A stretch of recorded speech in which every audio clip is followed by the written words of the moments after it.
आपका यूनिक प्रज्ञान यूट्यूब परिवार में हार्दिक स्वागत है, वंदन है, अभिनंदन है। प्यारे साथियों, हिंदी साहित्य प्रश्नोत्तरी 50 लेकर के आपके बीच उपस्थित हूं। और जैसा कि आप जानते हैं, प्रश्नोत्तरी 50 का मुख्य उद्देश्य है आपके अध्ययन का आपको रिवीजन कराना।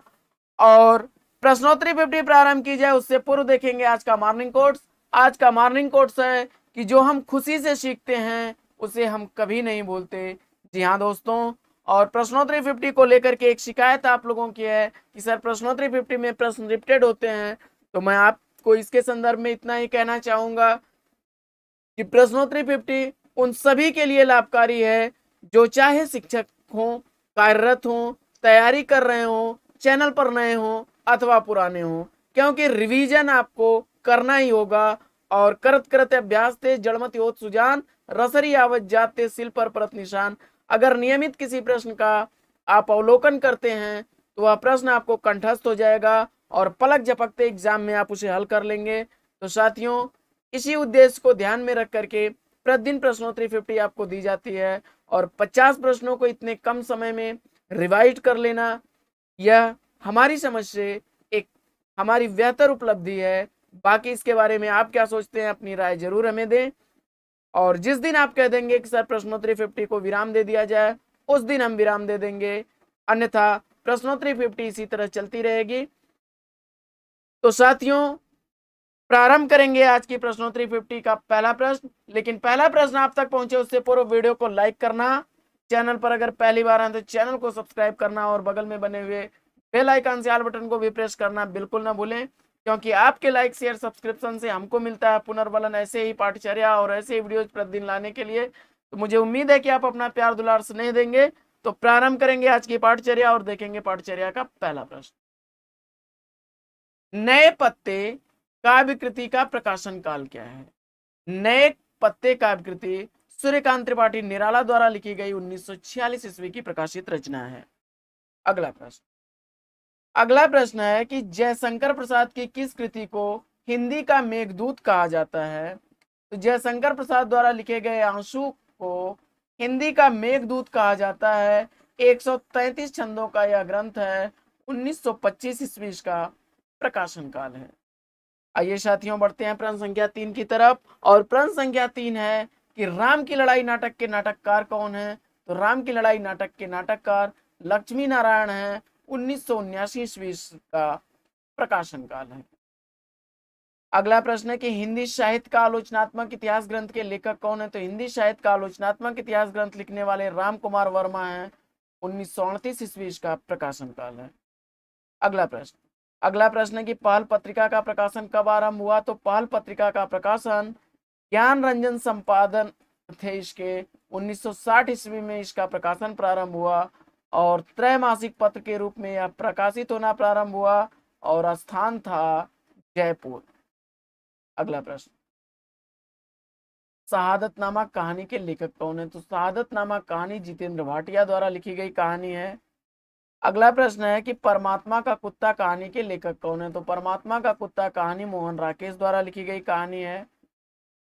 अगला प्रश्न है कि ईश्वर की अध्यक्षता में काव्यकृति के रचनाकार कौन है? तो ईश्वर की अध्यक्षता में काव्यकृति लीलाधर जगुड़ी की रचना है।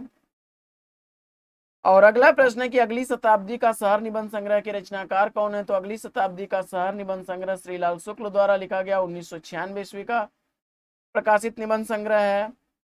अगला प्रश्न है कि विजन उपन्यास का प्रकाशन वर्ष क्या है? तो विजन उपन्यास मैत्रेयी पुष्पा द्वारा लिखा गया 2002 ईस्वी का प्रकाशित उपन्यास है। अगला प्रश्न है कि जिंदगी नामा किसकी रचना है? तो जिंदगी नामा कृष्णा सोबती द्वारा लिखी गई रचना है। 1979 ईस्वी का रचनाकार है। अगला प्रश्न, हरिजन गाथा किसकी रचना है? तो हरिजन गाथा बाबा नागार्जुन की रचना है। प्रथम छंद के स्वप्न किसकी कृति है? तो प्रथम छंद के स्वप्न नीरजा माधव की रचना है। अगला प्रश्न है कि चेहरों पर आंच काव्य संग्रह की लेखिका कौन है? तो चेहरों पर आंच काव्य संग्रह कात्यायनी द्वारा लिखा गया काव्य संग्रह है। और अगला प्रश्न है कि महास्वप्न का मध्यांतर काव्यकृति के रचनाकार कौन है? तो महास्वप्न का मध्यांतर काव्यकृति कैलाश वाजपेयी द्वारा लिखी गई रचना है। अगला प्रश्न है कि भवानी प्रसाद मिश्र की कविताएं किस सप्तक में प्रकाशित हैं? तो भवानी प्रसाद मिश्र द्वारा लिखी गई रचनाएं जो हैं वह दूसरे सप्तक में प्रकाशित है। 1951 ईस्वी का प्रकाशन काल है। अगला प्रश्न है कि राजा लक्ष्मण सिंह ने अभिज्ञान शाकुंतलम का अनुवाद कब किया? तो राजा लक्ष्मण सिंह ने अभिज्ञान शाकुंतलम का अनुवाद था 1863 ईस्वी में किया। अगला प्रश्न है कि अलग अलग बैतरणी का प्रकाशन काल क्या है? तो अलग अलग बैतरणी शिव प्रसाद सिंह द्वारा लिखी गई 1967 ईस्वी की रचना है। शहर में कर्फ्यू उपन्यास के लेखक कौन है? तो शहर में कर्फ्यू उपन्यास विभूति नारायण राय द्वारा लिखा गया 1986 ईस्वी का प्रकाशित उपन्यास है। अगला प्रश्न है कि अछूत की शिकायत काव्य संग्रह के लेखक कौन है? तो अछूत की शिकायत काव्य संग्रह हीरा डोम द्वारा लिखा गया 1914 ईस्वी का प्रकाशित काव्य संग्रह है। और अगला प्रश्न है कि निसहाय हिंदू उपन्यास के लेखक कौन है? तो निसहाय हिंदू राधाकृष्ण दास द्वारा लिखा गया उपन्यास है। अगला प्रश्न है कि हिंदी साहित्य का इतिहास दर्शन के लेखक कौन है? तो हिंदी साहित्य का इतिहास दर्शन नलिन विलोचन शर्मा द्वारा लिखा गया है। अगला प्रश्न है कि रामचंद्र शुक्ल प्रेमाख्यानक परंपरा की पहली रचना किसे मानते हैं? तो जवाब हो जाएगा मृगावती को। और मृगावती के रचनाकार कौन है? कमेंट बॉक्स में आप लोग बताइए। भ्रमर गीत परंपरा में भंवर गीत के रचनाकार कौन है? तो भ्रमर गीत परंपरा में भंवर गीत के रचनाकार नंददास हैं। अगला प्रश्न है कि एक पति के नोट्स किसकी रचना है? तो एक पति के नोट्स महेंद्र भल्ला की रचना है। अक्षर अक्षर यज्ञ किसके पत्रों का संग्रह है? अक्षर अक्षर यज्ञ धर्मवीर भारती के पत्रों का संग्रह है। अगला प्रश्न, तीसरी सत्ता उपन्यास के रचनाकार कौन है? तीसरी सत्ता उपन्यास गिरिराज किशोर द्वारा लिखा गया उपन्यास है। और अगला प्रश्न है कि हजारी प्रसाद द्विवेदी के अनुसार प्रेमाख्यानक परंपरा का प्रथम ग्रंथ कौन सा है? तो जवाब हो जाएगा सत्यवती कथा। अगला प्रश्न है कि एक पत्नी के नोट्स के रचनाकार कौन है? तो एक पत्नी के नोट्स ममता कालिया द्वारा लिखी गई रचना है और 1997 ईस्वी का रचनाकार। अगला प्रश्न है कि आचार्य हजारी प्रसाद द्विवेदी को केंद्र में रखकर लिखी गई पुस्तक व्योमकेश दरवेश के लेखक कौन है? तो आचार्य हजारी प्रसाद द्विवेदी को केंद्र में रखकर लिखी गई पुस्तक व्योमकेश दरवेश के लेखक विश्वनाथ सिंह। अगला प्रश्न है कि सरयू में संकलित रचना आलोपी के रचनाकार कौन है? तो जवाब हो जाएगा महादेवी वर्मा।